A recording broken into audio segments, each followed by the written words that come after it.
నేను ఎప్పుడు ఒక్కటే మాట చెప్తున్నా, ఎట్టి పరిస్థితుల్లో ఏ మనిషి వైపు గాని, ఏ పరిస్థితి వైపు గాని, దేని వైపు కూడా నువ్వు చూడొద్దు.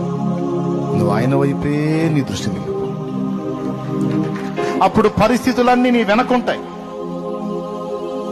కానీ ఆయనకు వీపు చూపించి పనికి మాలిన పరిస్థితుల వైపు చూసావా, అవి చాలా పెద్దగా ఉంటాయి అండ్ నీకు ఎదురుగా ఉంటాయి. నీ గుండె బద్దలు కొట్టి నీకు సావాలనిపించింది. అబద్ధాలు ఆడకుండా నిజం చెప్పండి. ఇక్కడ కూర్చున్న వాళ్ళని ఎంతమందికి గతకాల పరిస్థితుల్లో సావాలనిపించిందో చేతులు ఎత్తండి. అనిపిస్తేనే చేతులు ఎత్తండి. సస్తే పోయింది, ఎందుకు బతకాల నేను అని ఎంతమందికి అనిపించిందో చేతులు ఎత్తండి. కారణం ఏంటో తెలుసా? నేను అబద్ధం చెప్పానా? ఎందుకు వచ్చింది నీకు ఆలోచన? మనిషి బతకడం కోసం ఏమైనా చేద్దాం అనుకుంటాడు. అట్లాంటిది చావాలనే కోరిక నీకెందుకు పుట్టింది? విరక్తి, జీవితం మీద విరక్తి.